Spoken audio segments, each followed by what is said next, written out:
സ്വർഗമൊരു യാഥാർത്ഥ്യം, നരകവും അതുപോലെ എന്ന പുസ്തകമാണിത്. ദൈവം തിരഞ്ഞെടുത്ത വസൂല റീഡന്റെ അസാധാരണമായ ജീവിതാനുഭവങ്ങളിലൂടെയുള്ള ഈ യാത്രയിൽ നിങ്ങളും ചേരൂ. എപ്പിസോഡ് 11. ദർശനങ്ങളും അടയാളങ്ങളും. പ്രാവിൻ്റേതുപോലുള്ള ദർശനങ്ങൾ കൂടെ കൂടെ ഉണ്ടായിക്കൊണ്ടിരുന്നു. എനിക്ക് നൽകപ്പെട്ട എല്ലാ ദർശനങ്ങളും സ്വർഗീയ ജ്ഞാനത്തിന്റെ ഉറവിടത്തിൽ നിന്ന് ആവിർഭവിച്ചതും പരിശുദ്ധാത്മാവിൽ നിന്നുള്ള ദാനവുമായിരുന്നു. ദർശനങ്ങളിൽ അധികവും പ്രതീകാത്മകവും പലതും യാഥാർത്ഥ്യവുമായി തീർന്നതുമാണ്. ദൈവത്തിന്റെ പ്രവർത്തനങ്ങളെപ്പറ്റി പഠിക്കുന്നതിൽ താല്പര്യമുള്ള ധാരാളം സുഹൃത്തുക്കൾ കഴിഞ്ഞ വർഷങ്ങളിൽ എന്നെ സന്ദർശിച്ചിട്ടുണ്ട്. അവരെപ്പോഴും ധാരാളം ചോദ്യങ്ങൾ ചോദിക്കും. അവയ്ക്കൊക്കെ മറുപടി പറയാൻ ഞാൻ എൻ്റെ പരമാവധി ശ്രമിക്കാറുണ്ട്. അത്തരം ചില സംഭാഷണങ്ങൾ ഇവിടെ ചേർക്കുന്നു. ദർശനങ്ങളെയും അടയാളങ്ങളെയും പറ്റി സംസാരിക്കുന്നതിന് മുമ്പ് ദൈവത്തിൻ്റെ വ്യക്തിത്വത്തെ പറ്റി അറിയാനാണ് എനിക്ക് താല്പര്യം. താങ്കളുടെ അനുഭവത്തിൽ നിന്ന് ഞങ്ങളോട് ഇതിനെപ്പറ്റി സംസാരിക്കാമോ? ആദ്യം തന്നെ ദൈവം ഭാഷയുമായി അനുരൂപപ്പെട്ടുകൊണ്ട് അവിടുന്ന് സംസാരിക്കാൻ ആഗ്രഹിക്കുന്ന ആളിൻ്റെ അടുത്തു വരുന്നു. അവിടത്തേക്ക് മാറ്റം വരുന്നെന്നല്ല ഇതിനർത്ഥം. അവിടുന്ന് അനന്തമായി സൃഷ്ടിയോന്മകനാണ്. അതുകൊണ്ട് അവിടത്തേക്ക് വ്യത്യസ്തങ്ങളായ സ്വഭാവവിശേഷങ്ങളുടെ നിധിയുടെ ഖജനാവിൽ നിന്ന് ഇഷ്ടമുള്ളത് തിരഞ്ഞെടുത്ത് അവിടുന്ന് ബന്ധപ്പെടാൻ പോകുന്ന വ്യക്തിയുമായി താതാത്മ്യപ്പെടാൻ കഴിയും. ഇത് അവിടുന്ന് തിരഞ്ഞെടുക്കുന്ന ഉപകരണത്തിന്റെ പ്രയോജനത്തിന് വേണ്ടിയാണ്. അങ്ങനെ അവിടുന്ന് പറയുന്നത് നമുക്ക് മനസ്സിലാക്കാൻ സാധിക്കുന്നു. ഒരേ ഭാഷ സംസാരിക്കുന്നു എന്ന് നമുക്ക് പറയാം. അവിടുന്ന് സംസാരിക്കുന്നത് കേൾക്കുമ്പോൾ അവിടുത്തെ വാക്കുകൾ കവിത പോലെയാണ്. അവിടുത്തെ സന്ദേശങ്ങൾ വായിക്കുമ്പോൾ ഈ കാവ്യാത്മകത ഓരോ പേജിലും കാണാം. അവിടുത്തെ ചില വാക്കുകൾ ഗീതകങ്ങൾ പോലെയാണ്. അവിടുന്ന് ഈ സന്ദേശങ്ങളെ എൻ്റെ പ്രേമഗീതം എന്നിടയ്ക്കിടെ പറയാറുണ്ട്. വിശുദ്ധ ബൈബിൾ ദൈവത്തിൻ്റെ പ്രേമലേഖനമാണ്. പ്രകൃതിയും അതിൻ്റെ സൗന്ദര്യവും അതിൻ്റെ എല്ലാ നിറഭേദങ്ങളോടും തരവ്യത്യാസങ്ങളോടും കൂടി അവിടുന്ന് സൃഷ്ടിച്ചത് കാണുമ്പോൾ അവിടുന്ന് സൗന്ദര്യത്തെ എത്രയധികമായി സ്നേഹിക്കുന്നുവെന്നും അവിടുത്തെ പ്രാപവും തൻ്റെ സൃഷ്ടിയെ എത്രമാത്രം ആസ്വദിക്കുന്നു എന്നും മനസ്സിലാകും. കുസൃതികളായ ചില ജീവികളെ കാണുമ്പോൾ ഒരാൾ സഹൃദയനാകും. എന്തുകൊണ്ടാണ് ദൈവം ഇങ്ങനെയുള്ള ജീവികളെയൊക്കെ സൃഷ്ടിച്ചത്? ശുദ്ധമായ പ്രകാശവും എല്ലാറ്റിൻ്റെയും സർവാധിപനുമാണെങ്കിലും അവിടുന്ന് ആനന്ദമയനായ ദൈവമാണ്, പുഞ്ചിരിക്കുന്ന ദൈവമാണ്. അവിടുന്ന് എപ്പോഴും ആഹ്ലാദഭരിതനാണ്. തൻ്റെ സംതൃപ്തി അവിടുന്ന് മറച്ചു പിടിക്കുന്നില്ല. അവിടുന്ന് തന്നെത്താൻ പറയുന്നു, എല്ലാം നന്നായിരിക്കുന്നു. ആ നല്ല വസ്തുക്കളെല്ലാം അവിടുന്ന് നമുക്ക് വേണ്ടി സൃഷ്ടിച്ചതാണെന്ന് നാം മറക്കരുത്. അവയെല്ലാം സൗജന്യമായി നമുക്ക് നൽകുന്നതിൽ അവിടുന്ന് ആനന്ദം കൊള്ളുന്നു. നാം അവ ആസ്വദിക്കുന്നതിനും അവിടുത്തെ സൃഷ്ടിയുടെ മഹിമ പ്രഭാവത്തിൽ അവിടുത്തോട് പങ്കുപറ്റുന്നതിനും വേണ്ടിയാണത്. ഗ്രീക്ക് ഓർത്തഡോക്സ് പള്ളിയുടെ കുംഭഗോപുരത്തിൽ ആലേഖനം ചെയ്തിരിക്കുന്ന സർവശക്തന്റെ ചുവർ ചിത്രത്തിൽ നിന്ന് ഈശോ എന്നെ നോക്കി കണ്ണു ചിമ്മുന്നത് ഞാൻ 2 തവണ കണ്ടിട്ടുണ്ട്. ഞാൻ കടന്നുപോയിക്കൊണ്ടിരിക്കുന്ന പ്രശ്നത്തിന് ഒരു പരിഹാരവുമില്ലെന്ന് ചിന്തിച്ച് വിഷമിച്ചിരുന്ന അവസരങ്ങളിലായിരുന്നു അത് രണ്ടും. ഞാൻ കണ്ണുകൾ ഉയർത്തി ആ ചുവർ ചിത്രത്തിലേക്ക് നോക്കി. ഈശോ പെട്ടെന്ന് എൻ്റെ നേരെ കണ്ണു ചിമ്മി. ആദ്യത്തെ തവണ എൻ്റെ അടുത്ത് നിന്നിരുന്ന എൻ്റെ സ്നേഹിതയും ഈശോ കണ്ണു ചിമ്മുന്നത് കണ്ടു. 2 തവണയും ഈ രസകരമായ അടയാളം കിട്ടിക്കഴിഞ്ഞ് ഉടൻ തന്നെ അപരിഹാര്യമെന്ന് കരുതിയിരുന്ന പ്രശ്നങ്ങൾ പരിഹൃതമാവുകയും ചെയ്തു. ആ കണ്ണു ചിമ്മലിലൂടെ കർത്താവിനോട് ഇങ്ങനെ പറഞ്ഞെന്നാണ് ഞാൻ മനസ്സിലാക്കുന്നത്, ഞാൻ എന്താണ് ചെയ്യാൻ പോകുന്നതെന്ന് കണ്ടാലും. ആദ്യകാലത്ത് സ്വർഗസ്ഥനായ പിതാവേ എന്ന ജപം കർത്താവിനെ ചൊല്ലിക്കേൾപ്പിച്ച് ശരിയായി ചൊല്ലാൻ പഠിച്ച് ഏതാനും ദിവസം കഴിഞ്ഞ് യേശു എന്നോട് ചോദിച്ചു, എനിക്ക് തരാനായി നിനക്കെന്താണുള്ളത്? അപ്പോൾ ഞാൻ ആലോചിക്കാൻ തുടങ്ങി, എന്താണ് എനിക്ക് ദൈവത്തിന് കൊടുക്കാൻ കഴിയുക അവിടുത്തെ പ്രസാദിപ്പിക്കാനായി? അപ്പോൾ അവിടുന്ന് ഇടപെട്ടു. അവിടുന്ന് പറഞ്ഞു, നീ എനിക്ക് തരുന്ന നന്മയായിട്ടുള്ളതെല്ലാം എന്നിൽ നിന്നും വരുന്നു. എനിക്ക് സ്വന്തമായിട്ടുള്ളത് എന്തെങ്കിലും കണ്ടുപിടിച്ച് വേണം അവിടത്തേക്ക് കൊടുക്കാനെന്ന് ഞാൻ ആഗ്രഹിച്ചു. ഞാൻ അങ്ങയുടെ നല്ലൊരു പെയിന്റിംഗ് ചെയ്യും. ആ കലാസൃഷ്ടി പള്ളിയിൽ കൊടുക്കും. കലാവാസന അതും എന്നിൽ നിന്ന് വരുന്നു വസുല. ശരിയാണ്, ഞാൻ ചിന്തിച്ചു. എന്നാൽ ഇനി എനിക്ക് സ്വന്തമായിട്ടുള്ളതൊന്നും അങ്ങേക്ക് തരാനില്ലല്ലോ എന്ന് ഞാൻ പറഞ്ഞു. അല്ല, നിനക്കുണ്ട്. അവിടുന്ന് പറഞ്ഞു, നിന്റെ മനസ്സ് എനിക്ക് തരിക. മനസ്സോ? അത് ഞാൻ ഒരാഴ്ച മുമ്പ് അങ്ങേക്ക് തന്നു കഴിഞ്ഞതാണല്ലോ. ശരിയാണ് കുഞ്ഞെ, എന്നാൽ ഓരോ ദിവസവും അത് കേൾക്കാൻ ഞാൻ ഇഷ്ടപ്പെടുന്നു. എല്ലാറ്റിനുമുപരി എൻ്റെ ഉത്തരം ഇതാണ്: അവിടുന്ന് ഗാംഭീര്യത്തിൻ്റെ ദൈവമാണ്. അവിടുന്ന് സർവഭൗമനാണ്. അവിടുന്ന് അത്ഭുതത്തിൻ്റെ നിദർശനമാണ്. അവിടുന്ന് മുഴുവൻ സൗന്ദര്യമാണ്. പൂർണ്ണചന്ദ്രൻ അതിൻ്റെ സർവശോഭയിലും ദൈവത്തിൻ്റെ മഹത്വത്തിൻ്റെ എത്രയോ പിറകിലാണ്. അവിടുന്ന് ഉജ്ജ്വല പ്രഭാപൂരിതനും സമാനതകളില്ലാത്തവനുമാണ്. അവിടുന്ന് സംസാരിക്കുമ്പോൾ രാജകീയ പ്രൗഢിയിലാണ് സംസാരിക്കുന്നത്. ഞാൻ ചോദിച്ചതുപോലെ ആത്മാവ് അവിടുത്തോട് ചോദിക്കും: എങ്ങോട്ടാണ് കർത്താവെ എന്നെ നയിച്ചു കൊണ്ടുപോകുന്നത്? സത്യത്തിലേക്ക്. അവിടുന്ന് മറുപടി പറഞ്ഞു. ഞാൻ ചോദിച്ചു: എങ്ങോട്ടാണ് അവിടുന്ന് എന്നെ കൂട്ടിച്ചേർത്തിരിക്കുന്നത്? എൻ്റെ ശരീരത്തിലേക്ക് എന്നായിരുന്നു അവിടുത്തെ മറുപടി.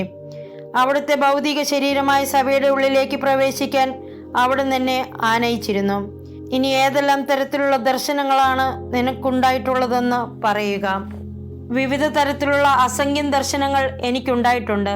ചില ദർശനങ്ങളിൽ എൻ്റെ ആത്മാവിന് ഭൗതിക ശരീരമില്ലാത്ത വസ്തുക്കളെ, മാലാഖമാർ, പ്രകാശം, സത്യം, ആത്മാവ്, ദൈവത്തെ തന്നെയും ഗ്രഹിക്കാൻ കഴിഞ്ഞിട്ടുണ്ട്. വേറെ ചില ദർശനങ്ങൾ മറിഞ്ഞിരിക്കുന്നതോ നടക്കാൻ പോകുന്നതോ ആയ കാര്യങ്ങളെക്കുറിച്ചായിരുന്നു.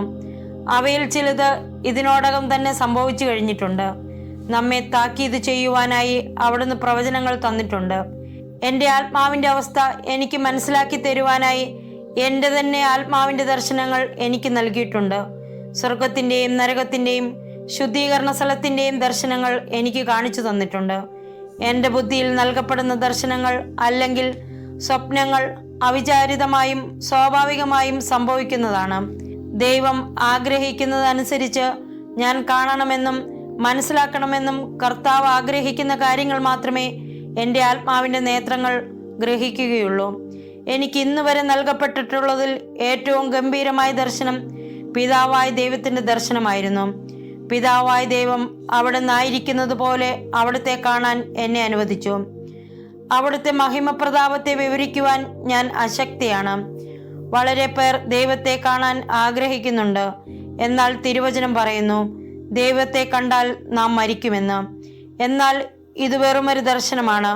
1997 സെപ്റ്റംബർ 25 നോട്ട് ബുക്കിൽ ഇതാണ് എഴുതിയിരിക്കുന്നത്: പെട്ടെന്ന് തൻ്റെ മഹത്വപൂർണമായ രൂപാന്തരീകരണ സമയത്തെ മനുഷ്യപുത്രൻ്റേതുപോലെ അത്യത്ഭുതകരമായ ആകാരം നാഥന്മാരുടെ നാഥൻ യാഹ്വേ എനിക്ക് പ്രത്യക്ഷപ്പെട്ടു.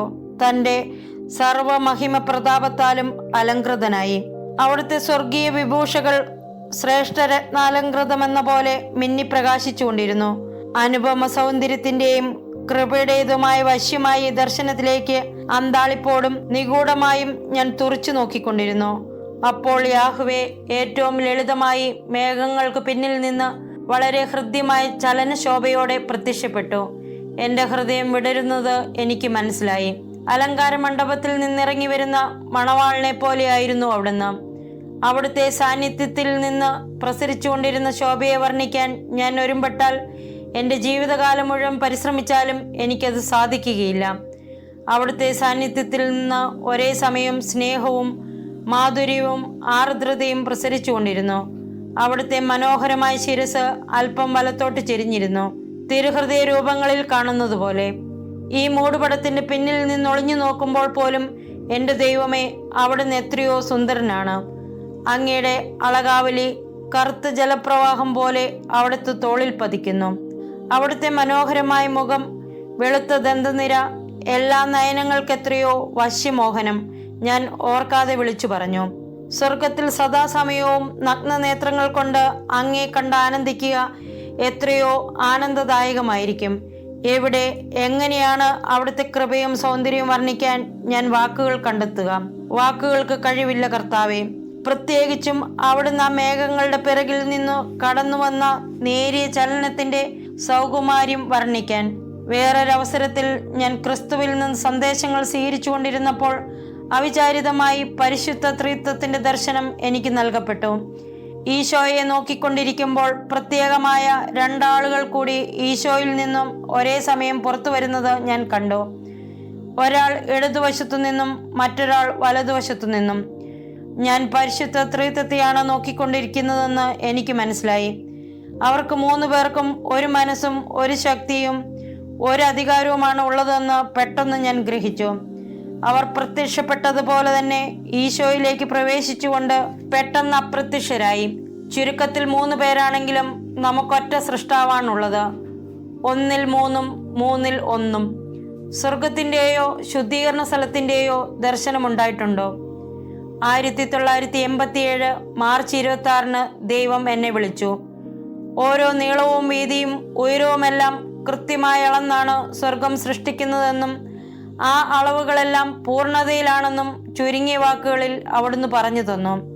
ജീവനെല്ലാം അവിടുന്നിൽ നിന്നു വരുന്നു. അവിടുത്തെ ശ്വാസമാണ് ജീവൻ. അപ്പോൾ അവിടുന്ന് സൗമ്യമായി ചോദിച്ചു, അവിടുത്തെ സ്വർഗീയ വേലകളെക്കുറിച്ച് കൂടുതൽ അറിയാൻ എനിക്ക് ആഗ്രഹമുണ്ടോ എന്ന്. ഉവ്വ് കർത്താവേ എന്ന് ഞാൻ മറുപടി പറഞ്ഞു. എൻ്റെ മഹത്വത്തിലൂടെ നമുക്കല്പം നടക്കാം എന്ന് അവിടുന്ന് പറഞ്ഞു. വളരെ ചേതോഹരമായ വർണ്ണങ്ങൾ നിറഞ്ഞ മനോഹരമായ പൂന്തോട്ടത്തിലൂടെ ദൈവമായ കർത്താവിൻ്റെ കൂടെ നടക്കുന്നത് ആത്മാവിൽ ഞാൻ ദർശിച്ചു. സമൃദ്ധവും സംയുക്തമായ പ്രകാശമായിരുന്നു അവിടമാകെ. എന്നാൽ അത് സാധാരണ സൂര്യനിൽ നിന്ന് വരുന്നതായിരുന്നില്ല. നടന്നു പോകുമ്പോൾ വലിയൊരു പന്ത് പോലെ ചക്രവാളത്തെ തൊട്ടില്ലെന്ന മട്ടിൽ ഒരു പ്രകാശഗോളം കണ്ടു. വലിയൊരു സൂര്യനെ പോലെ തോന്നിച്ചു. എന്നാൽ കണ്ണു മഞ്ഞളിക്കാതെ നമുക്കതിൻ്റെ നേരെ നോക്കുവാൻ സാധിക്കും. ദൈവം എന്നോട് ചോദിച്ചു, നിനക്ക് എന്തു തോന്നുന്നു മകളെ? അത്യത്ഭുതത്തോടെ ഞാൻ പറഞ്ഞു, മനോഹരമായിരിക്കുന്നു, തികച്ചും അതിശയകരമായിരിക്കുന്നു. അവിടുന്ന് എന്നോട് ചോദിച്ചു, എന്താണ് നിനക്ക് കാണാൻ കഴിയുന്നത്? സൂര്യനെ പോലൊന്ന്. അതെ, അതെൻ്റെ വിശുദ്ധ നിവാസമാണ്. ആ പ്രകാശത്തിന് ചുറ്റും നിനക്ക് എന്ത് കാണാൻ സാധിക്കുന്നു? ആ സൂര്യന് ചുറ്റും പൊട്ടുപോലെ എന്തോ അനങ്ങുന്നത് പോലെയാണ് ആദ്യം എനിക്ക് കാണപ്പെട്ടത്. അവിടെ എന്തോ ചലിക്കുന്നത് വ്യക്തമാകുന്നുണ്ട്. എന്നാൽ കൂടുതൽ സൂക്ഷിച്ചു നോക്കിയപ്പോൾ ഈ പൊട്ടുകൾ ആ പ്രകാശത്തെ ചുറ്റുന്ന എണ്ണമറ്റ മാലാഖവൃന്ദങ്ങളായി മാറി. ദൈവം പറഞ്ഞു, എൻ്റെ മഹത്വത്തെ വലം വയ്ക്കുന്ന കെരൂബുകളാണത്. വേറെ എന്താണ് നീ കാണുന്നത്? മടിച്ചു ഞാൻ പറഞ്ഞു, ആ സൂര്യനിലേക്ക് നയിക്കുന്ന ഏതാനും പടികൾ. നമുക്ക് ഈ പ്രകാശത്തിനകത്തേക്ക് പ്രവേശിക്കാം. നീ തയ്യാറാണോ? നിന്റെ ചെരുപ്പുകൾ അഴിച്ചു മാറ്റുക, കാരണം നാം വിശുദ്ധ സ്ഥലത്തേക്കാണ് പ്രവേശിക്കുന്നത്. നാം ഇപ്പോൾ ആ പ്രകാശത്തിനുള്ളിലായി. ഞാൻ വിചാരിച്ചത് പ്രകാശത്തിനുള്ളിലാകുമ്പോൾ ശക്തമായ വെളിച്ചം എനിക്ക് അനുഭവപ്പെടുമെന്നാണ്. എന്നാൽ അതിനകം മുഴുവൻ ഒരു നീലവർണ്ണമായിരുന്നു. എന്നെ ഏറെ സ്പർശിച്ചത് അതിനകത്തെ നിശബ്ദതയും ആ അന്തരീക്ഷത്തിലെ സമാധാനത്തിൻ്റെയും പരിശുദ്ധിയുടേതുമായ അനുഭവവുമായിരുന്നു. ഞാനൊരു വലിയ വൃത്തത്തിനകത്തായി. അതിൻ്റെ ഭിത്തി വെറും ഭിത്തിയായിരുന്നില്ല, മുഴുവൻ ജീവികളായിരുന്നു. അത് മാലാഖമാരായിരുന്നു, പരസ്പരം അടുത്തടുത്ത് ഒട്ടിപ്പിടിച്ചതുപോലെ. ഒന്നിനു മുകളിൽ വേറൊന്നായി ഭിത്തിയുടെ മുകൾ ഭാഗം വരെ ഉയരം കൂടിയ ഭംഗിയുള്ള മാലാഖമാർ. എല്ലാവർക്കും നീലനിറം. 10,000-കണക്കിന് മാലാഖ വൃന്ദങ്ങൾ നിവർന്ന് കൈകൾ കൂപ്പി ആരാധനയിൽ എന്നതുപോലെ കാണപ്പെട്ടു. എൻ്റെ സെറാഫുകൾ, പരിശുദ്ധ ഇടം സംരക്ഷിക്കുന്നവരാണവർ. അവർ എന്നെ അവിരാമം ആരാധിച്ചുകൊണ്ടിരിക്കുകയാണ്. നിനക്കത് കേൾക്കാമോ? പെട്ടെന്ന് ഞാൻ കേട്ടു, പരിശുദ്ധൻ, പരിശുദ്ധൻ, അത്യുന്നതനായ ദൈവം പരിശുദ്ധൻ. വേറൊരിടത്തേക്ക് എൻ്റെ ശ്രദ്ധ തിരിച്ചുകൊണ്ട് അവിടുന്ന് പറഞ്ഞു, ഇതാരാണ് ഈ സ്വർണത്തിലുള്ള വാളും പിടിച്ചു നിൽക്കുന്ന മനോഹരനായവൻ? മറ്റുള്ളവരിൽ നിന്ന് വ്യത്യസ്തനായ വേറൊരു മാലാഖയെ ഞാൻ കണ്ടു. ആ മാലാഖയും സാധാരണ നിറമായിരുന്നു. ആ വൃത്തത്തിൻ്റെ ഒത്ത നടുഭാഗത്ത് നിന്നിരുന്ന ആ മാലാഖ നീളമുള്ള ഏറ്റവും ശുദ്ധമായ വെൺവസ്ത്രം ധരിച്ചിരുന്നു. അത് മിന്നിത്തെളിഞ്ഞ് ശോഭിച്ചു കൊണ്ടിരുന്നു. ആ മാലാഖയുടെ സ്വർണം നിറമുള്ള തലമുടി തോളറ്റം വരെ കിടന്നിരുന്നു. അദ്ദേഹം മനോഹരമായ ഒരു സ്വർണവാൾ പിടിച്ചിരുന്നു. ആ വാൾ എൻ്റെ വചനമാണ്. എൻ്റെ വചനം നിർമ്മലമാണ്. അത് തുളച്ചു കയറുന്നതും പ്രകാശിപ്പിക്കുന്നതുമാണ്. പെട്ടെന്ന് ആ കമാനം പൂവിടരുന്നത് പോലെ തുറന്നു വരുന്നത് ഞാൻ കണ്ടു. അവിടുന്ന് പറഞ്ഞു, കണ്ടാലും കുഞ്ഞെ, വിവേചിച്ചറിയുക. നിനക്കിപ്പോൾ നിന്റെ മുകളിലായി വിശുദ്ധ യുദ്ധം കാണാൻ കഴിയും. മകളെ, ജാഗ്രതയോടെ ഇരിക്കുക. ചുറ്റിലും ഒരു നോട്ടമുണ്ടായിരിക്കുക. സാത്താൻ ഉണ്ടെന്നോർത്തുകൊള്ളുക. നീ എന്തെങ്കിലും കാണുന്നുണ്ടോ? ഈ കമാനം തുറന്നപ്പോൾ ഞാൻ ഒരു ഭീമാകാരമായ രൂപം കണ്ടു. സൂം ചെയ്ത് എൻ്റെ കൂടുതൽ അടുത്തേക്ക് വരുന്നത് പോലെയായിരുന്നു.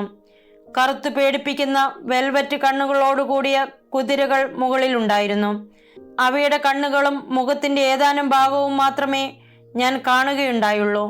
പിറകോട്ട് സൂം ചെയ്തതുപോലെ ആ രൂപം അകന്നുപോയി.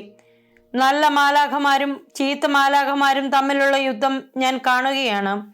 കർത്താവ് പറഞ്ഞു, എൻ്റെ സൈന്യം സാത്താനോടും എൻ്റെ നിയമം തകർക്കാൻ പരിശ്രമിച്ച അവൻ്റെ എല്ലാ അനുയായികളോടും യുദ്ധം ചെയ്യും. ഞാൻ ആൽഫയും ഒമേഗയും ആദിയും അന്ത്യവുമാണെന്ന് ഓർക്കുക. എൻ്റെ വചനം എന്നേക്കും നിലനിൽക്കുന്നതാണ്. ഇപ്പോൾ നിനക്ക് എന്താണ് കാണാൻ സാധിക്കുന്നത്? നികൃഷ്ട ജന്തുവിനെ പോലെയുള്ള വലിയ സർപ്പം കുതിരപ്പുറത്തു നിന്നും എറിയപ്പെടുന്നത് കണ്ടു. ഈ ഭയങ്കര സ്വത്വം വിശുദ്ധനായവന്റെ വിശുദ്ധ മിഖായേലിനെ പരാമർശിച്ച് കുന്തത്താൽ തകർക്കപ്പെടും. ഇത് സംഭവിക്കുമ്പോൾ അവന്റെ എല്ലാ അനുയായികളും നിലംപതിക്കും. വസുല, നീ ഇപ്പോൾ എൻ്റെ ന്യായവിധിയുടെ ശാല കാണാൻ പോവുകയാണ്. ഞാനൊരു വലിയ ഹാൾ കണ്ടു, എന്നാൽ ഇതുവരെയും അവിടെ ആരുമുണ്ടായിരുന്നില്ല. പെട്ടെന്നൊരു മൂലയിൽ നിന്ന് ചങ്ങലകളുടെ കിലുകിലാ ശബ്ദം വരുന്നത് ഞാൻ കേട്ടു. ഞാൻ ചുറ്റും നോക്കി. ആത്മാക്കളുടെ ഒരു ചെറിയ കൂട്ടം ഞാൻ കണ്ടു. മരിച്ച മനുഷ്യരായിരുന്നു.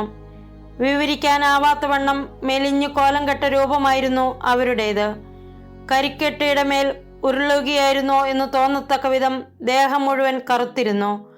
അവർ തീരെ സന്തോഷമില്ലാത്തവരായി കാണപ്പെട്ടു. അതേസമയം വളരെ ഭയവിഹ്വലരുമായിരുന്നു. തങ്ങൾ എവിടെയാണെന്ന് തന്നെ അവർക്ക് നിശ്ചയമില്ലായിരുന്നു. അവർ ഞങ്ങളെ കണ്ടില്ലെന്ന് തോന്നി. ദൈവം വിശദീകരിച്ചു, ഈ അസംഖ്യം ആത്മാക്കളെ നീ കാണുന്നുണ്ടോ? അവർ പാതാളത്തിൽ നിന്ന് ഇപ്പോൾ വന്നതേയുള്ളൂ. അവർ മോചിപ്പിക്കപ്പെട്ട ദണ്ഡനമേറ്റ ആത്മാക്കളാണ്. ശുദ്ധീകരണ സ്ഥലത്തിന്റെ ഏറ്റവും താഴ്ന്ന തട്ടിലായിരുന്നു അവർ. ആരാണ് അവരെ മോചിപ്പിച്ചത്? ഞാൻ മോചിപ്പിച്ചു. എൻ്റെ സ്വർഗീയ ഉദ്യമങ്ങളാലും എന്നെ സ്നേഹിക്കുകയും പരിഹാരം ചെയ്യുകയും ചെയ്യുന്ന ആത്മാക്കളുടെ പ്രവർത്തനങ്ങളാലും. നീ എന്നെ സ്നേഹിക്കണമെന്ന് ഞാൻ ആഗ്രഹിക്കുന്നത് എന്തുകൊണ്ടാണെന്ന് നിനക്ക് മനസ്സിലായില്ലേ?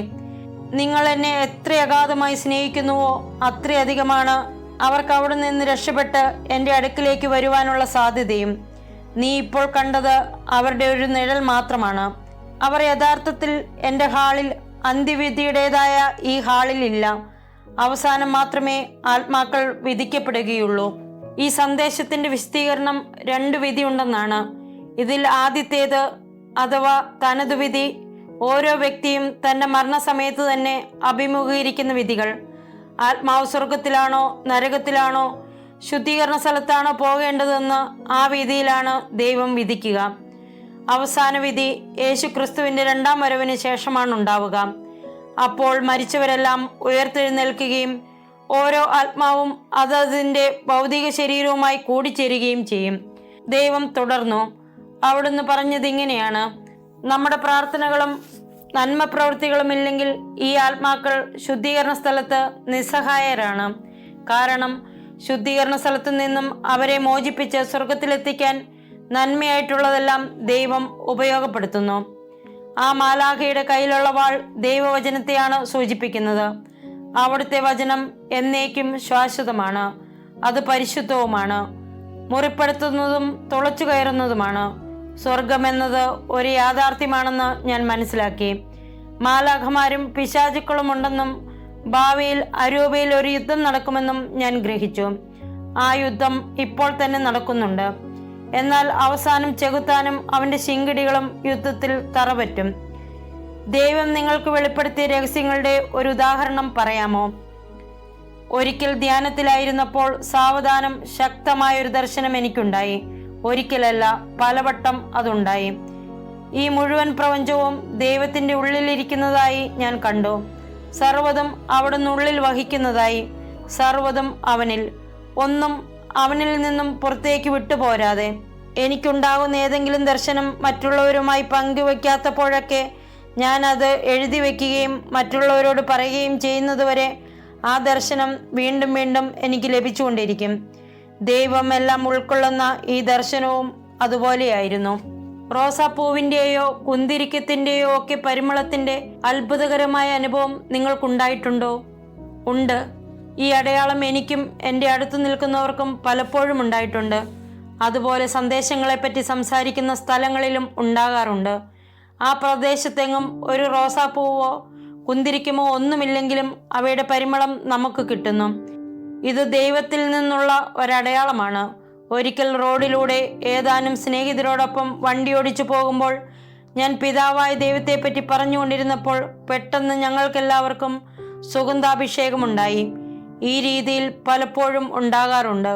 പരിമളം ചിലപ്പോൾ സന്ദേശങ്ങളടങ്ങിയ ബുക്കുകളിൽ നിന്ന് പുറപ്പെട്ടു വരുന്നതായോ അതുമല്ലെങ്കിൽ ഞങ്ങളിരുന്ന് പ്രാർത്ഥിക്കുകയോ സന്ദേശങ്ങൾ പങ്കുവയ്ക്കുകയോ ചെയ്യുന്ന മുറിയിലെ വായുവിൽ വ്യാപിക്കുന്നതായിട്ടോ ആണ് അനുഭവപ്പെടാറ്. ചുറ്റിലുമിരിക്കുന്ന ധാരാളം പേർക്കും ഈ പരിമളം അനുഭവപ്പെടാറുണ്ട്. ദൈവസാന്നിധ്യത്തിന്റെ ഒരടയാളമാണത്. എന്തിനു വേണ്ടിയാണ് ദൈവം ഇത്തരം അടയാളങ്ങൾ തരുന്നത്? ഈ നിഗൂഢമായ ലോകത്തിലേക്ക് ഞാൻ പ്രവേശിച്ച നിമിഷം മുതൽ എൻ്റെ ബലത്തിനു മേലെയുള്ള ഒരു ചുമതല അവിടുന്ന് എന്നെ ബരമേൽപ്പിച്ച നാൾ മുതൽ അവിടുത്തെ സാന്നിധ്യത്തിൻ്റെ നാനാതരത്തിലുള്ള സ്വർഗീയ ആവിഷ്കാരങ്ങൾ നൽകി അവിടുന്ന് എന്നെ അനുഗ്രഹിക്കുന്നു. ഞാൻ എത്ര ബലഹീനയാണെന്നും അവൻ താങ്ങുന്നത് കൊണ്ട് മാത്രമാണ് ഞാൻ നിൽക്കുന്നതെന്നും അവൻ നന്നായി അറിയുന്നത് കൊണ്ടാണത്. ഒരു കൈക്കുഞ്ഞിന് തൻ്റെ അമ്മ എത്ര ഒഴിച്ചുകൂടാത്തതാണോ അതുപോലെ ദൈവം കൂടെയില്ലാതെ എനിക്ക് മുമ്പോട്ട് പോകാനാവില്ല. ഞാനിതാ ഇവിടെ തന്നെയുണ്ട് എന്ന് എന്നെ ഓർമ്മപ്പെടുത്താനുള്ള അവിടുത്തെ വഴികളാണ് ഈ അടയാളങ്ങളെല്ലാം. എന്നെ ധൈര്യപ്പെടുത്തുന്ന വചനങ്ങൾ അവിടുന്ന് എപ്പോഴും നൽകാറുണ്ട്. എൻ്റെ കുഞ്ഞെ, എൻ്റെ ജ്ഞാനം മുഴുവനായി ഗ്രഹിക്കാൻ നീ അശക്തിയാണെങ്കിലും നിന്നെ പഠിപ്പിച്ചുകൊണ്ടിരിക്കുന്ന ഗുരു ഞാനാണ്. നിന്നെ ഞാൻ പടിപടിയായി ഉയർത്തിക്കൊണ്ടുവരും. ജ്ഞാനത്തിൻ്റെ വഴികളാണ് നിന്നെ ഞാൻ അഭ്യസിപ്പിച്ചുകൊണ്ടിരിക്കുന്നത്. ധാർമ്മികതയുടെ പാതയിലൂടെയാണ് നിന്നെ ഞാൻ നയിക്കുന്നത്. ഇടത്തോട്ടോ വലത്തോട്ടോ തിരിയാൻ നോക്കണ്ട. ഞാൻ തന്നിട്ടുള്ളവയോടൊക്കെ പറ്റിച്ചേർന്ന് നിൽക്കുക. 3-3-1989. ഇത്തരം അടയാളങ്ങൾ വാസ്തവത്തിൽ അത്യാവശ്യമുണ്ടോ? അവയില്ലാതെ വിശ്വസിക്കുകയല്ലേ കുറച്ചുകൂടി മെച്ചം. ദൈവം എന്താണോ ചെയ്യുന്നത് അതിന് ഞാൻ നന്ദി പറയും. അവിടുത്തെ അനന്തജ്ഞാനത്തെ ചോദ്യം ചെയ്യാൻ ഒരിക്കലും ഒരുമ്പെടുകയില്ല. അവിടുത്തെ പരീക്ഷിക്കാനും മുതിരുകയില്ല. ഈ അടയാളങ്ങൾ ദുരിതം അനുഭവിക്കുന്ന ദരിദ്രരായ ആത്മാക്കൾക്കുള്ള ഭക്ഷണമാണ്. നമ്മുടെ വിശ്വാസത്തെ ഉണർത്തുന്നതിന് വേണ്ടിയാണത്. എപ്പോഴാണ്, എന്തുകൊണ്ടാണ് നമുക്ക് അടയാളങ്ങൾ ആവശ്യമായി വരുന്നതെന്ന് നമുക്കറിയുന്നതിനേക്കാൾ കൂടുതലായി ദൈവത്തിനറിയാം. ദൈവം അടയാളങ്ങൾ തരുന്നത് നമ്മുടെ ജിജ്ഞാസയെ തൃപ്തിപ്പെടുത്താനല്ല, പിന്നെയോ നമ്മെ മാനസാന്തരത്തിലേക്ക് നയിക്കാനാണ്. ദൈവത്തെ പറ്റിയുള്ള കുറച്ചുകൂടി മെച്ചമായ അറിവിലേക്കും അതുവഴി നമ്മെ അനുതാപത്തിലേക്ക് നയിക്കാൻ ഉദ്ദേശിച്ച് ചെയ്യുന്നവയാണത്.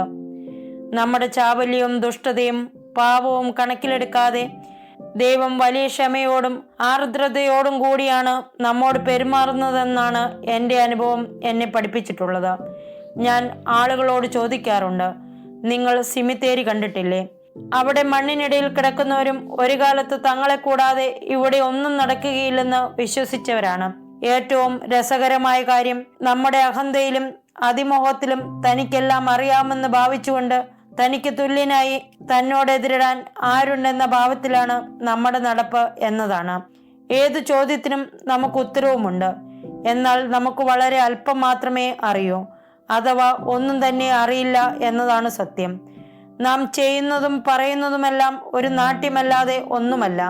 നമ്മുടെ പ്രാഗൽഭ്യത്തിന്റെ പ്രഭവസ്ഥാനം എവിടെയെന്നും നാം തിരിച്ചറിയാത്തിടത്തോളം കാലം ഉണ്മയായിട്ടുള്ളതെല്ലാം, യഥാർത്ഥത്തിൽ ചൈതന്യം നൽകുന്നതെല്ലാം ഒരേ ഒരു ഉറവിടത്തിൽ നിന്ന്, ദൈവമായ കർത്താവിൽ നിന്നാണ് വരുന്നതെന്ന അറിവിൽ നാം മുറുകെ പിടിക്കാത്തിടത്തോളം കാലം നമ്മുടെ എല്ലാ ധാരണകളും നമ്മുടെ എല്ലാ അധ്വാനങ്ങളും അർത്ഥശൂന്യമാണെന്നതാണ് സത്യം. അതുകൊണ്ട് അവിടുന്ന് നമുക്ക് അടയാളങ്ങൾ നൽകുമ്പോൾ നാം അവയെ ആദരിക്കണം, ഒരിക്കലും ചോദ്യം ചെയ്യരുത്. അവിടുന്ന് ഇങ്ങനെ പറഞ്ഞു, ഈ ലോകത്തിൽ വൈകാരിക തരംഗം ഉളവാക്കാൻ വേണ്ടിയല്ല എൻ്റെ അടയാളങ്ങൾ നൽകപ്പെടുന്നത്. വൈകാരിക അനുഭവങ്ങൾക്ക് പിറകെ നടക്കുന്നവർ വിനീതരായി എൻ്റെ പക്കൽ അണയുകയും പ്രാർത്ഥിക്കുകയും ചെയ്യട്ടെ. 3-3-89. ഏതാനും വർഷങ്ങൾക്ക് മുമ്പ് സഭാ ജീവിതമെല്ലാം ഉപേക്ഷിച്ച ഒരാളുടെ ഭാര്യയ്ക്ക് എൻ്റെ സമ്മേളനങ്ങളിൽ പങ്കെടുക്കണമെന്ന് താല്പര്യം തോന്നി.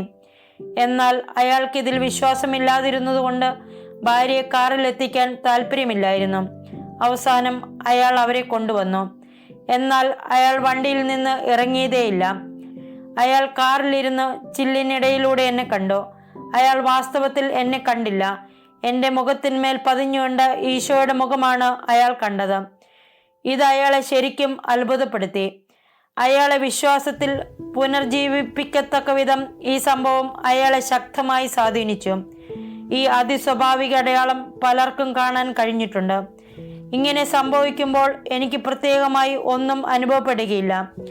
ഈ സന്ദേശങ്ങൾ യഥാർത്ഥത്തിൽ കർത്താവിൽ നിന്ന് തന്നെ ഉള്ളതാണോ എന്ന് സംശയിക്കുന്നവരോട് കർത്താവ് ഇങ്ങനെയാണ് പറയുന്നത്: ദൈവമായി ഞാൻ നിങ്ങളുടെ ഇടയിൽ ഉണ്ടായിരിക്കും. നിങ്ങൾ ഈ അടയാളം അവളുടെ മുഖത്ത് കാണുകയും ചെയ്യും. എൻ്റെ കാവൽ മാലാഖ 10:1-87. ഞാനാണ് ദൈവത്തിലുള്ള യഥാർത്ഥ ജീവിതം എന്ന കൃതിയുടെ രചയിതാവ്.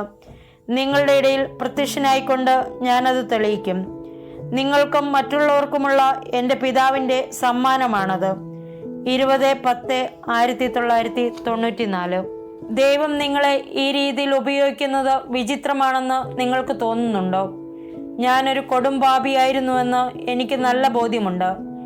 ഞാൻ അവിടുത്തെ പോലെ തോന്നത്തക്ക വിധം ഈശോയുടെ ഛായ എന്നിൽ പ്രത്യക്ഷപ്പെടുന്നതിന് ഞാൻ ഒരിക്കലും അർഹയല്ല.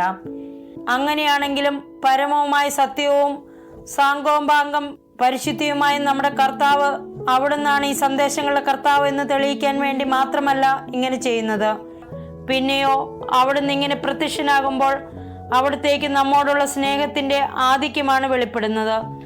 അവിടുത്തെ ഈ മഹത്വപൂർണമായ വെളിപ്പെടലിൽ ദൃക്സാക്ഷികളാകുന്ന ആത്മാക്കൾ പൊട്ടിക്കരിഞ്ഞുകൊണ്ട് അനുദപിക്കുകയും തുടർന്ന് വിശ്വാസത്തിൽ ആഴപ്പെട്ട ജീവിതം നയിക്കുകയും ചെയ്യുന്നത് കണ്ടിട്ടുണ്ട്. ആദ്യമായി ഈ അത്ഭുതം നടക്കുന്നത് ഫിലിപ്പീൻസിൽ വെച്ചാണ്. സന്ദേശത്തെപ്പറ്റി സംസാരിക്കാൻ ഞാൻ ക്ഷണിക്കപ്പെട്ടതായിരുന്നു. ഞാൻ സംസാരിച്ചു കൊണ്ടിരിക്കുമ്പോൾ പെട്ടെന്ന് മുൻനിരകളിൽ ഇരിക്കുന്ന ആൾക്കാർ കണ്ണുകൾ പാതി അടച്ച് ചാഞ്ഞും ചെരിഞ്ഞുമൊക്കെ നോക്കുന്നത് കണ്ടു. സമയം രാത്രിയായതുകൊണ്ട് അവർക്ക് ഉറക്കം വരുന്നതാണെന്ന് ഞാൻ കരുതി. അവർ പരസ്പരം അടക്കം പറയുന്നതും കണ്ടു. മീറ്റിംഗ് കഴിഞ്ഞപ്പോൾ അവർ ഓടി എൻ്റെ അടുത്ത് വന്നിട്ട് പറഞ്ഞു: ഞങ്ങൾ നമ്മുടെ കർത്താവിനെ നിന്റെ മുഖത്ത് കണ്ടു. ഈ മുഖം അപ്രത്യക്ഷമായിട്ട് പകരം യേശുവിൻ്റെ മുഖം അവിടെ കാണപ്പെട്ടു. ഞാൻ അതിശയിച്ചു പോയി. എന്നാൽ ഇങ്ങനെ സംഭവിക്കുമെന്ന് കർത്താവ് എന്നോട് പറഞ്ഞിട്ടുണ്ടായിരുന്നു. അവിടുന്ന് ഇങ്ങനെ പറഞ്ഞിരുന്നു: എന്നോട് സമ്പൂർണമായ സാധർമ്മ്യത്തിലായിരുന്നു കൊണ്ട് ജനതകളുടെ മുമ്പിൽ എൻ്റെ നാമത്തിന് സാക്ഷ്യമാകാൻ എൻ്റെ മകളെ പരിശുദ്ധാത്മാവിൻ്റെ ശക്തിയാൽ ഞാൻ നിന്നെ ഉയർത്തി.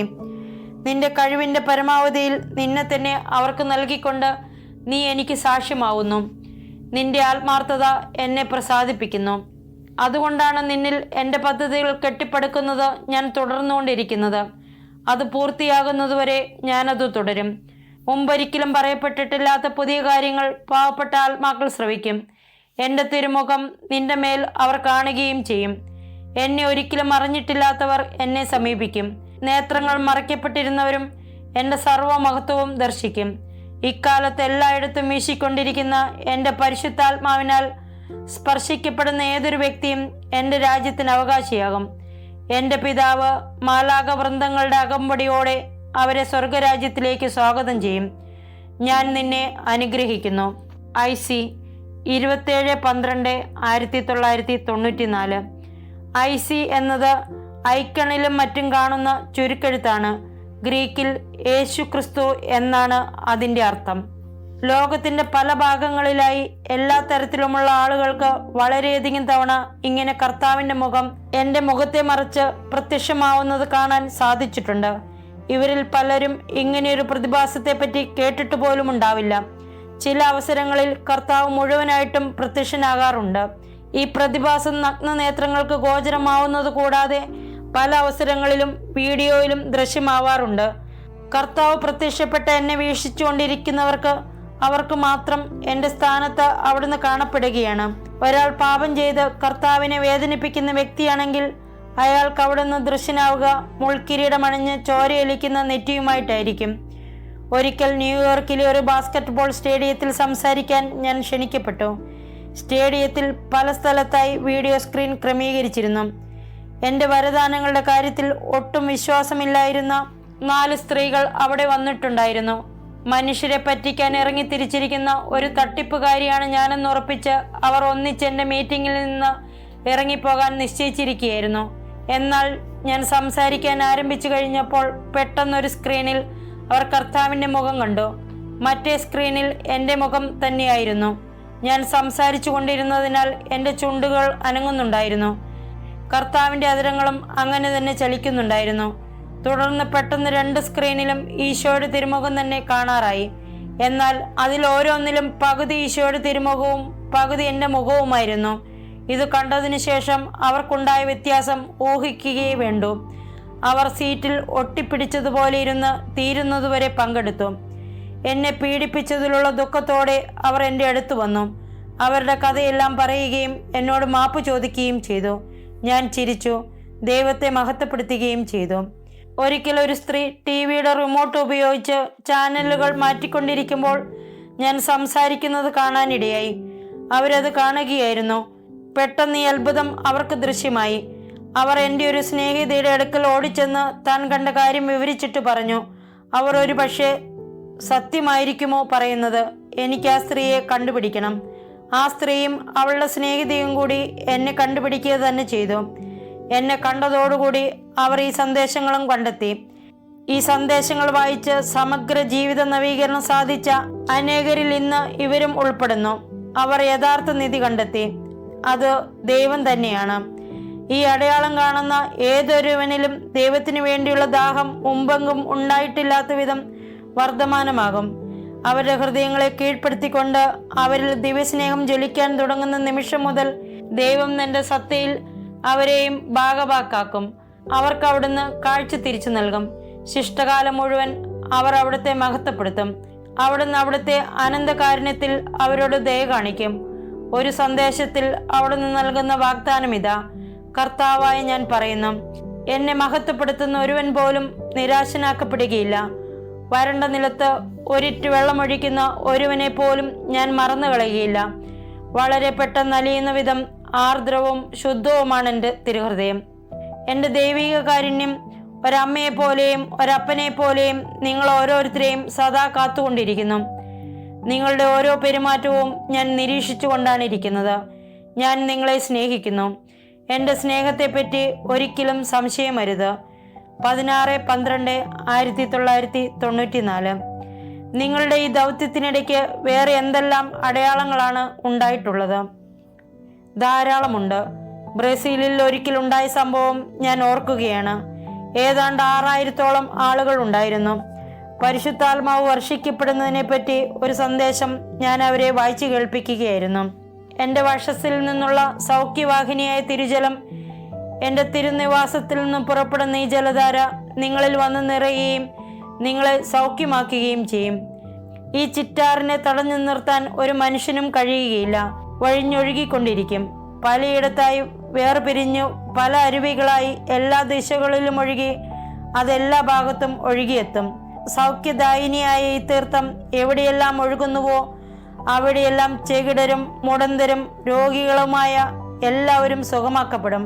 മൃതരായവർ ആത്മാവിൽ പോലും ജീവനിലേക്ക് തിരിച്ചു വരും. നിങ്ങളെ ശുദ്ധീകരിക്കുന്നതിൽ നിന്നും ആർക്കും എന്നെ തടയാനാവില്ല. ജൂൺ 2, 1991. പെട്ടെന്ന് എന്നെ അത്ഭുതപ്പെടുത്തിക്കൊണ്ട് എവിടുന്നില്ലാത്ത കട്ടിയുള്ള വർഷബിന്ദു മുകളിൽ നിന്ന് വീഴാൻ തുടങ്ങി. ആ ജലകണങ്ങൾ എൻ്റെ മുമ്പിൽ കിടന്ന മേശയുടെ മുകൾ ഭാഗം മുഴുവനും വീണു. ഞാൻ സംസാരം നിർത്തി മുകളിലേക്ക് നോക്കി. മഴയത്ത് മേൽക്കൂര ചോരുന്നതാണെന്നാണ് ഞാൻ കരുതിയത്. എന്നാൽ മഴ പെയ്യുന്നുണ്ടായിരുന്നില്ല. എൻ്റെ മേലും ആ മേശപ്പുറത്തുമല്ലാതെ മറ്റെങ്ങും വെള്ളം വീണിട്ടില്ല. ഈ പ്രതിഭാസം ജനങ്ങളുടെ ശ്രദ്ധയിലും പെട്ടിരുന്നു. അവർ ചിരിക്കുന്നുണ്ടായിരുന്നു. വിഭ്രാന്തിയോടെ അന്യോന്യം അടക്കം പറയുന്നതും കാണാമായിരുന്നു. എൻ്റെ നേരെ പിറകിൽ ഏതാനും വൈദികർ ഇരുന്നിരുന്നു. അവരിൽ ആരെങ്കിലും ഹന്നാൻ വെള്ളം തെളിച്ചതാകാം എന്ന് ഞാൻ കരുതി. പ്രസംഗം കഴിഞ്ഞതേ അവരിൽ ഒരു വൈദികന്റെ അടുത്ത് ഞാൻ പോയിരുന്നു. ഞാൻ ഇരുന്ന ഉടനെ മുകളിൽ നിന്നും വീണ്ടും വലിയ ജലകണങ്ങൾ എൻ്റെ മേൽ വന്നു പതിച്ചു. അടുത്തിരുന്ന വൈദികനെ ഞാൻ നോക്കി. അദ്ദേഹം ഇമ വെട്ടാതെ ഇത് നോക്കിയിരിക്കുകയാണ്. അങ്ങ് ഇത് കാണുന്നുണ്ടോ എന്ന് ഞാൻ ചോദിച്ചു. ഉവ്വ് എന്ന് മറുപടി. പിന്നെ മൗനം. ഒരു നിമിഷം കഴിഞ്ഞ് ഞാൻ വീണ്ടും ചോദിച്ചു, അങ്ങ് എൻ്റെ മേൽ വിശുദ്ധ ജലം തെളിച്ചതാണോ? ഇല്ല, ഞാൻ തളിച്ചില്ല എന്ന് അദ്ദേഹം മറുപടി പറഞ്ഞു. പിന്നെയും നിശബ്ദത തന്നെ. അവസാനം ഞാൻ ചോദിച്ചു, പിന്നെ ഈ വെള്ളത്തുള്ളികൾ എവിടെ നിന്ന് വന്നു? ഓ, അത് പരിശുദ്ധാത്മാവിൻ്റെ സാന്നിധ്യത്തെ കാണിക്കുന്നു. അദ്ദേഹത്തിന് അതൊരു സാധാരണ സംഭവം പോലെയായിരുന്നു. അവിടെ സംഭവിച്ചത് അത്ര വലിയൊരു കാര്യമല്ലെന്ന് സൂചിപ്പിക്കാൻ ഇങ്ങനെയും കൂടി പറഞ്ഞു. മാമോദീസ കൊടുക്കുന്ന സന്ദർഭങ്ങളിൽ എൻ്റെ പള്ളിയിൽ ഞാനിത് പലപ്പോഴും കാണാറുള്ളതാണ് എന്ന്. എന്നാൽ നിങ്ങൾ ഹാളിലേക്ക് കടന്നു വന്നപ്പോൾ സംഭവിച്ചത് എന്താണെന്ന് അറിയുമോ? നിങ്ങൾ കണ്ണുകൾ ഉയർത്തി എൻ്റെ നേരെ നോക്കിയ നിമിഷം നിങ്ങളുടെ മുഖം അപ്രത്യക്ഷമായിട്ട് അതിനുമേൽ നമ്മുടെ കർത്താവിൻ്റെ തിരുമുഖം പതിഞ്ഞിരിക്കുന്നതായിട്ട് ഞാൻ കണ്ടു എന്ന് പറഞ്ഞു.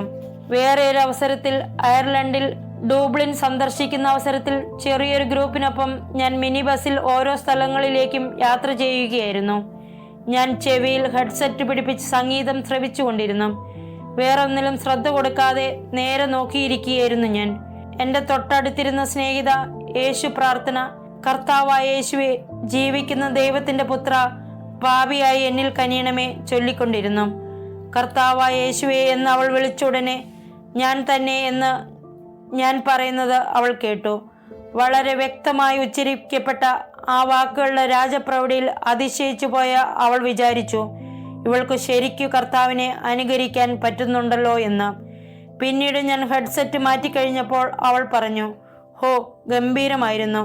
ഞാൻ യേശുക്രിസ്തുവേ എന്ന് ചൊല്ലിയപ്പോൾ നിന്റെ ഞാൻ തന്നെ എന്നുള്ള മറുപടി.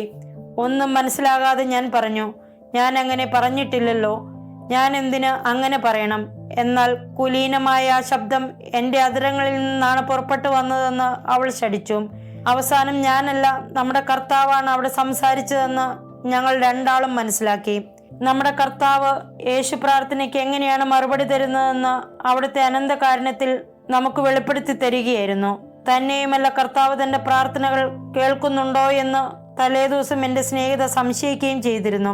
കർത്താവ് എപ്പോഴും സന്നിഹിതനാണെന്നും നമ്മുടെ പ്രാർത്ഥനകൾ ശ്രവിക്കുമെന്നും അവളെ ബോധ്യപ്പെടുത്താൻ എൻ്റെ അധരങ്ങൾ ഉപയോഗിച്ച് അവിടുന്ന് സംസാരിച്ചതാണെന്ന് എനിക്ക് മനസ്സിലായി.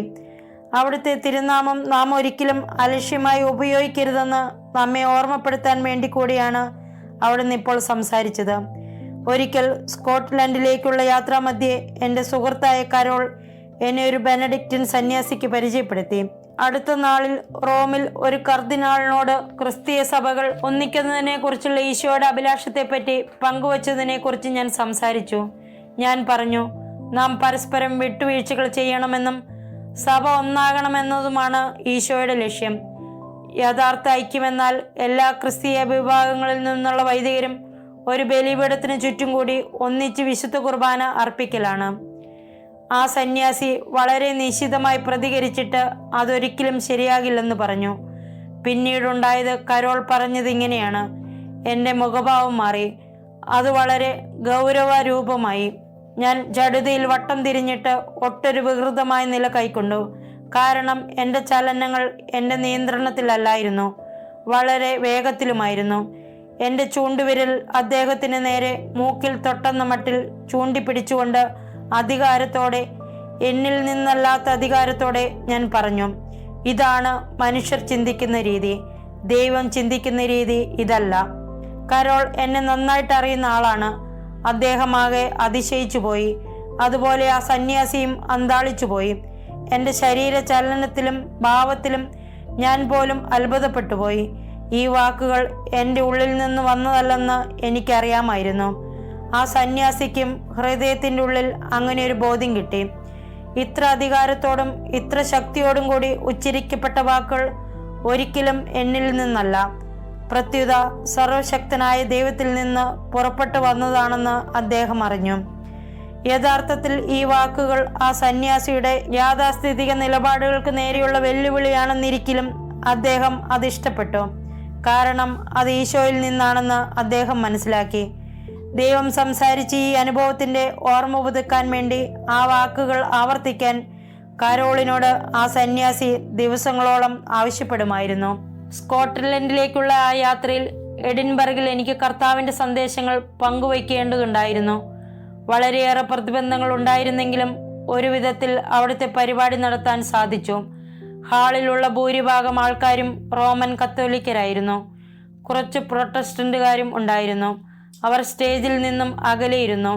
ഞാൻ അവരെ അഭിസംബോധന ചെയ്യാനായി കാത്തിരിക്കുമ്പോൾ ജനക്കൂട്ടത്തിൽ നിന്ന് ഒരാൾ പറയുന്നത് കേട്ടു, ഏതാണ് ഈ പെങ്കൊച്ച്?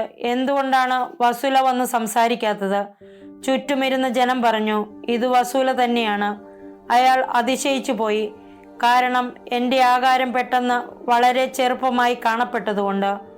പരിശുദ്ധ ജപമാലയോട് കൂടിയാണ് യോഗം ആരംഭിക്കുന്നതെന്ന് ഞാൻ പറഞ്ഞ ഉടനെ പ്രൊട്ടസ്റ്റന്റുകാർ സ്ഥലം വിടാമെന്ന മട്ടിൽ പരസ്പരം തലകുലുക്കി. അവർ എണീറ്റ് നിന്നിട്ട് പോകുന്നതിന് മുമ്പ് എന്നെ ഒന്ന് നോക്കി.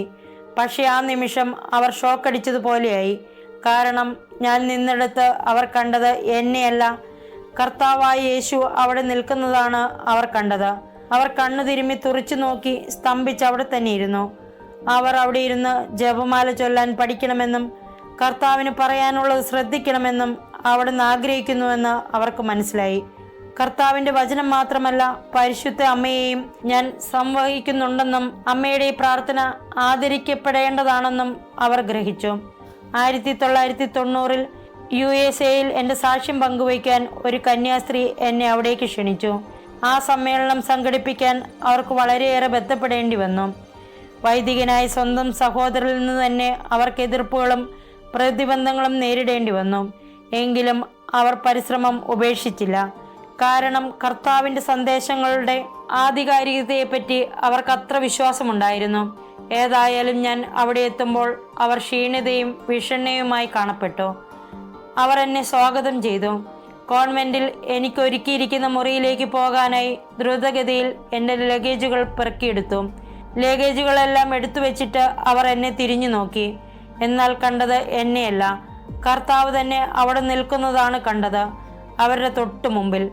അവിടുത്തെ ആലിംഗനത്തിലേക്ക് അവരെ ചേർക്കാൻ എന്ന പോലെ തൃക്കരങ്ങൾ വിരിച്ചു പിടിച്ച്. ഞാൻ അവിടെയെങ്ങും കാണാനുണ്ടായിരുന്നില്ല. ആ സിസ്റ്റർ കർത്താവിൻ്റെ കരങ്ങളിലേക്ക് വീണ് കിടന്ന് വിങ്ങിപ്പൊട്ടിക്കരഞ്ഞു. കർത്താവിൻ്റെ തിരുമുടി അവരുടെ കവളിൽ സ്പർശിക്കുന്നതായും അവിടുത്തെ തൃക്കരങ്ങൾ അവരെ വലയം ചെയ്യുന്നതായും അവർക്ക് അനുഭവപ്പെട്ടു. കർത്താവ് ഇങ്ങനെ പറയുന്നത് പോലെ, നീ നന്നായി ചെയ്തു കുഞ്ഞെ, ഒരുപാട് ക്ലേശങ്ങൾ സഹിച്ചു എനിക്ക് വേണ്ടി, എൻ്റെ സന്ദേശവാഹകയെ സ്വീകരിക്കുന്നതിനു വേണ്ടി, എൻ്റെ സന്ദേശങ്ങൾ സംരക്ഷിക്കപ്പെടുന്നതിനു വേണ്ടി. ഇനിയും നീ വിഷമിക്കേണ്ട, ഞാൻ നിന്റെ കൂടെയുണ്ട്, എല്ലാ കാര്യങ്ങളും ഞാൻ നിയന്ത്രിക്കും. അവർ പിടിപിടിവിച്ച് നിവർന്നു നിന്ന് നോക്കി. അപ്പോൾ എന്നെ കണ്ടു. എന്താണ് സംഭവിച്ചത് എന്നതിനെപ്പറ്റി എനിക്കൊരറിവുമില്ലായിരുന്നു. തിളക്കത്തിൻ്റെ അടയാളത്തെപ്പറ്റി എന്തു പറയുന്നു? തുർക്കിയിൽ വെളിപാടിൻ്റെ 7 ദേവാലയങ്ങൾ സന്ദർശിക്കുന്ന തീർത്ഥയാത്രയിലാണ് ഈ അടയാളം കിട്ടിയത്. തീർത്ഥാടകരെല്ലാം ഒരു ഹോട്ടലിൽ ഒന്നിച്ചു കൂടിയിരിക്കുകയായിരുന്നു. അവിടെ വെച്ചായിരുന്നു പ്രസംഗങ്ങളിൽ ഏറെയും നടത്തിയത്. എനിക്ക് പ്രസംഗിക്കേണ്ടിയിരുന്ന ഒരു സമ്മേളനത്തിന് മുമ്പായി ഞാൻ മുറിയിൽ വിശ്രമിക്കുകയായിരുന്നു. സഭ ഐക്യത്തെപ്പറ്റി തയ്യാറാക്കിയിരുന്ന എൻ്റെ പ്രസംഗം ഞാൻ ഒന്നുകൂടി ഓടിച്ചു നോക്കി ചില വ്യത്യാസങ്ങൾ വരുത്തി, കുറച്ചുകൂടി എഴുതി ചേർക്കുകയും ചെയ്തു. എനിക്ക് സംസാരിക്കേണ്ട സമയമായപ്പോൾ സമ്മേളന ഹാളിലെ തീർത്ഥാടകർക്ക് മുമ്പിൽ സഭ ഐക്യത്തെപ്പറ്റിയുള്ള ആ പ്രസംഗം ഞാൻ വായിച്ചു. ഓരോരുത്തരും വളരെ താല്പര്യത്തോടെയാണ് ശ്രദ്ധിക്കുന്നതെന്ന് ഞാൻ മനസ്സിലാക്കി. എൻ്റെ പ്രസംഗം കഴിഞ്ഞ് ഞാൻ മുറിയിലേക്ക് പോകുന്ന വഴി എൻ്റെ ഒരു സുഹൃത്ത് എൻ്റെ മുഖത്തേക്ക് ചൂണ്ടിക്കൊണ്ട് പറഞ്ഞു, എൻ്റെ വായുടെ ചുറ്റിലും എൻ്റെ കവിളത്തും തിളക്കമുണ്ടായിരുന്നുവെന്ന്. ഞാൻ അത്ര കാര്യമാക്കിയില്ല. എൻ്റെ അതിരങ്ങളിൽ പുരട്ടിയ ബാമായിരിക്കും കണ്ടതെന്ന് ഞാൻ പറഞ്ഞു. എന്നാൽ മുറിയിൽ പ്രവേശിച്ചുടൻ ഡ്രസ്സിംഗ് ടേബിളിൻ്റെ സ്റ്റൂളിൽ തിളക്കമുണ്ടെന്ന് ഞാൻ ശ്രദ്ധിച്ചു. തുടർന്ന് മഴവില്ലിൻ്റെ വിവിധ നിറങ്ങളിൽ കമ്പിളിയിലും കാർപ്പറ്റിലുമൊക്കെ തിളക്കം കാണാൻ കഴിഞ്ഞു. വീണ്ടും മുറി മുഴുവൻ വ്യാപിച്ച് എല്ലാ പ്രതലങ്ങളും തിളങ്ങുന്നു. ഫോൺ, വിളക്കുകൾ, ബെഡ്ഷീറ്റ്, മുറിയുടെ മുക്കും മൂലയുമൊക്കെ നാനാവർണ്ണങ്ങളാൽ തിളങ്ങുന്നു. ബാത്റൂമിലും നിറയെ മഴവില്ലിൻ്റെ സപ്തവർണ്ണങ്ങൾ. ഞാൻ കണ്ണാടിയിൽ നോക്കിയപ്പോൾ ഞാനും തിളങ്ങുന്നു. ഒരു മാലാഖ വന്ന് വർണ്ണങ്ങളുടെ വിസ്ഫോടനം നടത്തിയതുപോലെ വർണ്ണവിസ്മയം. ഞാൻ പുറത്ത് ഇടനാഴിയിൽ ഇറങ്ങി നോക്കി. എൻ്റെ മുറിയുടെ കതകിൻ്റെ ഇടത്തെ അറ്റം മുതൽ വലത്തെ അറ്റം വരെ ഒരു വിസ്ഫോടനം നടന്നാലെന്നതുപോലെ വർണ്ണങ്ങളുടെ പ്രകാശ പ്രചുരിമ. ആ ഇടനാഴിയിലൂടെ മറ്റു കഥകളുടെ അടുത്തേക്ക് ഞാൻ നടന്നു, അവിടെ തിളക്കമുണ്ടോ എന്ന് നോക്കാൻ. പക്ഷെ കണ്ടില്ല. എൻ്റെ മുഖത്ത് തിളക്കം ആദ്യം കണ്ട ആ സുഹൃത്തിനെ ഞാൻ വിളിച്ചു. അദ്ദേഹം വേറൊരു സുഹൃത്തിനെയും കൂട്ടി വന്നു, എൻ്റെ ക്വാർട്ടേഴ്സിൻ്റെ വർണ്ണപ്പൊലിമ കാണാൻ. ഇത്രയധികം തിളക്കം, അതും മനോഹരമായി വൈവിധ്യമാർന്ന നിറങ്ങളിൽ കണ്ട് അവർ അത്ഭുതപ്പെട്ടു. അദ്ദേഹത്തിന് നേരത്തെ തന്നെ ഈ തിളക്കം പ്രതിഭാസത്തെപ്പറ്റി അറിവുണ്ടായിരുന്നു. അദ്ദേഹത്തിൻ്റെ ഒരു സ്നേഹിതയുടെ മുഖത്ത് ഈ പ്രതിഭാസം അദ്ദേഹം കണ്ടിട്ടുണ്ടായിരുന്നു. വളരെ നല്ല പ്രാർത്ഥനാ ജീവിതം നയിക്കുന്നവരുടെ മുഖത്തും അവർ ഉപയോഗിക്കുന്ന എല്ലാ വിശുദ്ധ വസ്തുക്കളിലുമാണ് തിളക്കം കാണപ്പെട്ടിരുന്നത്. എന്നാൽ ഒരു ദിവസം ഒരു നിറത്തിൽ മാത്രമാണ് കിട്ടിയിരുന്നത്. ഞാൻ പിന്നീട് ഇതിനെപ്പറ്റി ഗവേഷണം നടത്തിയപ്പോൾ ഇതിനൊരു പേരുണ്ടെന്ന് മനസ്സിലായി. സ്പാനിഷ് ഭാഷയിൽ തുഷാരം എന്നർത്ഥം വരുന്ന എസ്കാർക്കാസ് എന്നാണ് ഇതിൻ്റെ പേര്. ശാസ്ത്രജ്ഞന്മാർ ഇത്തരം സംഭവം പരിശോധനയ്ക്ക് വിധേയമാക്കുകയും ഇതൊരു സചേതന വസ്തുവാണെന്ന് കണ്ടെത്തുകയും ചെയ്തിട്ടുണ്ട്. ഒരുതരം പ്ലാസ്മ ആണ് ഈ വസ്തു. കടലാസോ ലോഹത്തരിയോ അല്ല. ഈ ലോകത്തിൽ നിന്നല്ലാത്ത ഒരു വസ്തുവാണത്. അടുത്ത ദിവസം തന്നെ ഞാൻ മോൺസിഞ്ഞർ റെനെ ലോറന്റിനെ കണ്ട് സംസാരിച്ചു. അദ്ദേഹം മിസ്റ്റിസവും അതുമായി ബന്ധപ്പെട്ട പ്രതിഭാസങ്ങളും സംബന്ധിച്ച് ഏറെ പരിജ്ഞാനമുള്ള വ്യക്തിയാണ്.